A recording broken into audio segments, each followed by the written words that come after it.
Well, hello again. Welcome back to training. I'm Tim Warner, and I'm going to teach you how to surface GitHub Spaces in Visual Studio Code and GitHub Copilot. Now, this is a subject I've been banging my head against the wall on for many weeks, given that knowledge bases, the GitHub Copilot and GitHub Enterprise Cloud feature, are not only deprecated, they've gone the way of the dodo. They're totally gone. So the way to share collaboratively in GitHub Copilot in your repos is now Spaces, but it takes some doing to get Spaces to work in GitHub Copilot. Hence, I finally sorted it out, so let's do this, okay? First of all, I'm going to assume that you've got GitHub Enterprise Cloud license and GitHub Copilot Enterprise license, and I'm going to be working in VS Code as my code editor. First, from an enterprise administration standpoint, here we are in my enterprise settings under AI controls, Copilot, and then we want to make sure, here it is right here, that we have Copilot Spaces enabled. Notice that we can let organization owners decide, enable for all orgs, disable for all orgs. You also can give org members the ability to create not just org-level spaces, but individual spaces, and then there's sharing controls. So bottom line is, if you're not seeing controls for creating and working with spaces, you might want to talk to whoever is paying for your license because it's a policy and evidently has been turned off for you, all right? Now, what are spaces? Why do you care? What's the main way to get to them?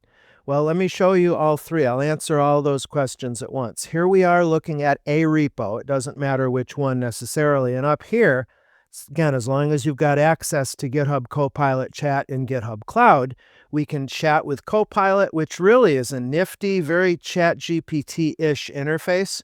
We could actually do another whole lesson just on this experience. It's quite nice. But we're concerned with spaces. Spaces are going to be immediately accessible to you if you've used projects in ChatGPT or Claude, if you've used Gems in Google Gemini, if you've used notebooks in M365 Copilot.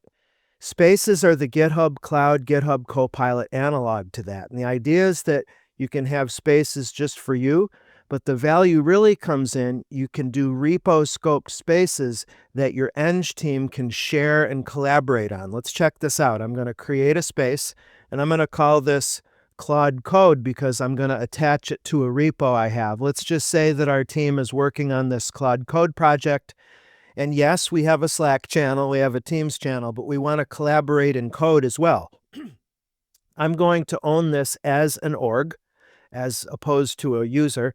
And notice that the space will be private originally, but I'll be able to share that later. I'll create the space. And once again, the metaphor here is very common and very familiar if you've used projects. What we have are custom instructions that'll be scoped just to the project. We're working on Claude Code, particularly embracing large context reasoning and MCP memory servers. You want to put some time into that. You've got 4,000 characters to work with. I often say in consulting and training contexts, you want to put on your rotation there, your schedule, to periodically refactor your custom instructions and make sure that they're current. We're also going to add data sources. These are going to be RAG sources that will be, again, part of the scope of the space. I'm going to add a repository. Of course, I'm going to look for my Claude Code repo. Now, this can be any repos that you have access to. Now, you're going to have to remember that your teammates are going to need also to have read access to those repos. And it says here, spaces work best when specific files are added. That's something we can do. We can add files from a repository, as you can see right here. Maybe we want to create a separate entry specifically for our docs folder, as you can see, and that's going to enumerate, and GitHub will create vector embeddings for those MDs specifically. What else can we add? We can link files, pull requests, and issues from any of our repos. Again, we would perhaps load up temporarily or permanently, while an issue or a PR is kind of ephemeral. So you know what I'm saying? The idea is that you can put stuff in and out of this RAG context as you and your teammates need to. Notice that we can add text content. This is just copy-pasted content. And then we've got upload a file, which is something I actually want to do. Let me On my other monitor, let me browse to a file called prd.md. And a little surprise in there, I put some text that GitHub Copilot would need to fetch from this file. And I'm doing this intentionally as a proof of concept to make sure that in GitHub Copilot on our dev desk, in VS Code, that when we chat with GitHub Copilot, it's able to access that spaces info, because that's the value proposition here. Now, you and your teammates can definitely chat in here. You'll notice that we've got, besides sources, we've got a user-specific conversational history. Now, my understanding is that this is per user, but the way the large language models work is they can take advantage of past conversations, but admittedly, it's going to be per user. I think the guidance is, if you have shareable assets, make sure that they're added as sources. Speaking of shareable, if I come up here to the share button, notice that this is where we can use our traditional controls to bring users in. Let me see if I can think of a user. Jeff's not in my organization. Well, it's basic, as you can see, basic role-based access controls. The roles are admin, editor, viewer, and no access. You want to be careful with that, of course. And then for your chat history, notice that for individual chats, you can add context, and depending upon the models that, again, your org or GitHub Enterprise administrators are allowing, you may be able to use different models, including custom models. Check out my YouTube channel. I posted a video on using custom models with GitHub Copilot just the other day. So that, in a nutshell, is how Spaces works. It's pretty cool, isn't it? Project-focused AI help and instructions. Look this button up here, Install MCP. The idea is you and your colleagues will chat with the space either in the GitHub cloud, but also through the official GitHub MCP server. Now, this server is kind of a mess, in my humble opinion. If you go this route to install the server, it'll try to put the server in as a standard I/O local server that uses Docker. And if you don't have Docker on your machine, I don't at the moment, you're kind of hosed. So you want to use HTTP in a GitHub MCP remote server. Even that, I found, can be enormously frustrating. So with that, let me short path you to success. Here's the deal. When you create your MCP JSON entry to use the official GitHub MCP server, that's what I have in my file here.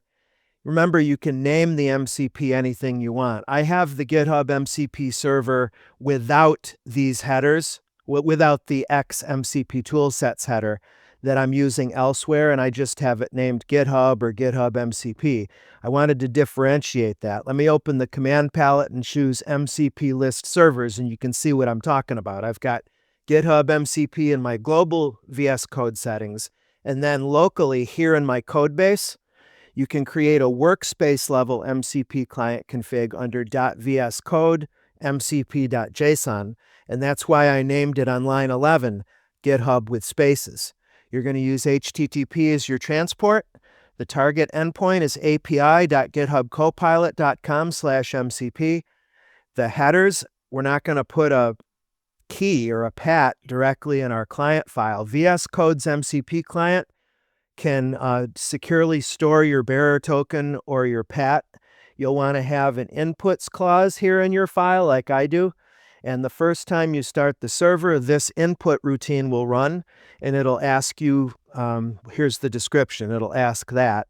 And I pasted in my pat, and it popped it in here, and VS Code keeps that plain text out of all logs and all of that. So that's how we authenticate to the GitHub official MCP server. And then lastly, the real magic of the whole thing is this x-mcp-toolsets HTTP header. I've got it default, copilot _ spaces. And that indeed was the secret sauce that finally allowed me to see my spaces in VS Code. So to wrap this up, let me bring out the GitHub Copilot. I'm going to be in agent mode, of course, and we'll go to our tools enumeration. Got my built-in tools, and I've also got GitHub with spaces selected, and specifically, let me deselect the tools. As of this recording on January 15th, 2026, yeah, that's the year, There's only two tools that deal with spaces. Let me explain that. Let's see here. We've got get Copilot space, and then there is list Copilot spaces. Yeah, so let me reselect that tool, and let me get Copilot space is already selected. Okay, so let's click OK. And then let me zoom in one more level to make this easier for you to see. I'm going to say, please list the GitHub spaces that I have access to. Now, when you try to chat with Gen AI about GitHub spaces, it almost always thinks you're talking about code spaces. I think it's just a fact that the tech is moving so fast. And I'm also going to hint to tell GitHub Copilot to use the server. Use the GitHub MCP server. And because I've got those tools involved, it's a, let's see, it ran list Copilot spaces. Here's the query. I am the human in the loop. I'm going to say allow without review in this workspace. And it gave me my list of spaces. And we can verify that easily and quickly enough by going back to our spaces list here. Let's, in the cloud, let's go to spaces. I've got one individually owned space called Copilot Tips, and then I've got several that are owned by org, and that's what we have here. Now, let me try this. Now, using the GitHub MCP and my Claude code space, tell me the code name of our project. It's in the PRD-MD file. Now, I'm definitely going a bit overboard here with my prompting. The best case scenario is that we don't have to be that discrete. Okay, it seems there's no file named PRD in this workspace. Did it call the right ran get Copilot space? Yeah, well, what can you tell me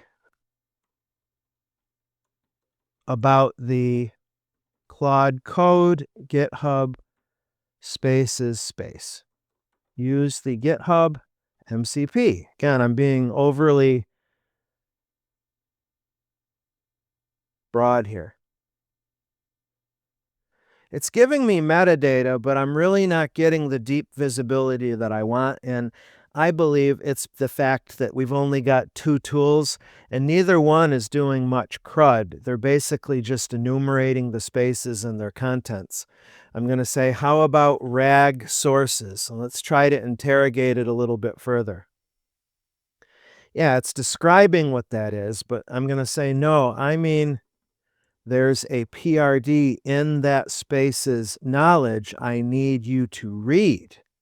It contains our project code name.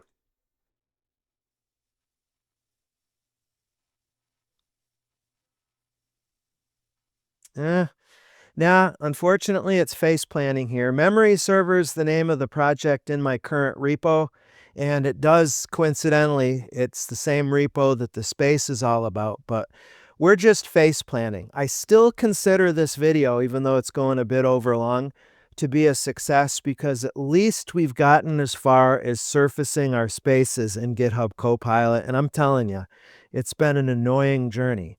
What I want you to take away from this lesson is make sure that your boots are on the ground and your eyes are always scanning for updates to the GitHub official MCP server.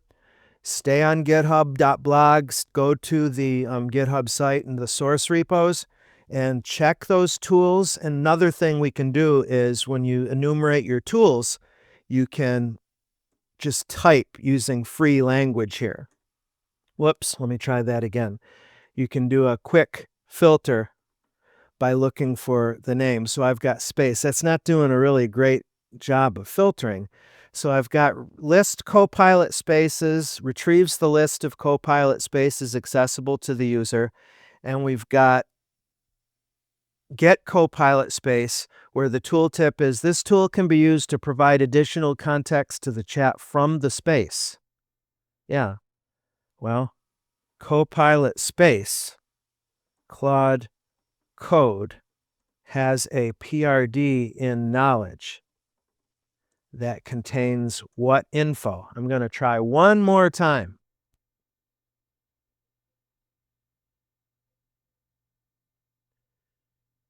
No, that's face planting. Just for grinsies, let me show you the content of the PRD. It just simply is a markdown file that contains project name or code name is Mary Had a Little Lamb. Well, better luck next time. Keep your eye on the prize. Now you know the basic flow and lesson until GitHub changes it. I'll see you next time. Thanks.